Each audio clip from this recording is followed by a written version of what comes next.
এই তীব্র গরমে একবেলা যদি গাছে পানি না দেই, তার পরের বেলায় সবগুলো গাছের পাতা একদম হেলে পড়ে, যেন মনে হয় কত বছরের ক্ষুধার্ত।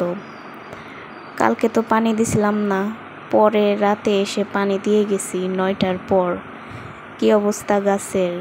আমরাই তো গরমে টিকতে পারি না, ওদের কি আর পানি ছাড়া চলে? আমি তো তাও গরম উপেক্ষা করে ভিডিও করার জন্য গেছি। আমি তো ফুল না দেখে থাকতে পারি না। গরম যদিও, তারপরও গোলাপ গাছে কিছু কিছু গোলাপ ফুল ফুটছে, যদিও আকারে তেমন একটা বড় না, কারণ এটা তো গোলাপের সিজন না।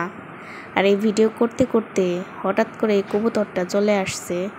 দেখে মনে হচ্ছে যে ও কারো পালিত কবুতর, মানে একদম শান্ত, ভয় পাচ্ছে খুব।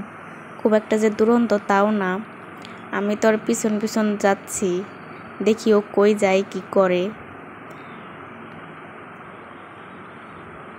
ও তো সারা ছাদ ভরে ঘোরাঘুরি করতেছে, কোথাও তো স্থিরভাবে দাঁড়ায় না।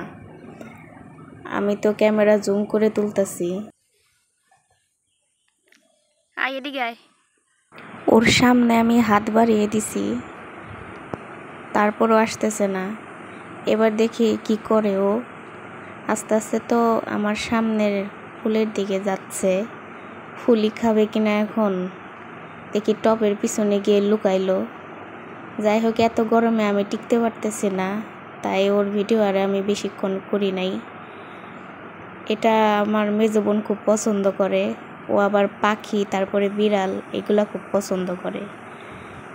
এই তো এটা আমার নতুন ফুল, এটাকে একদম কড়া রোদে রাখছি, কারণ শালক সংশ্লেষণ ভালো হবে তাই। এটা হচ্ছে সাদা গোলাপ, রোদের কারণে তোর রিয়েল কালারই বোঝা যায় না।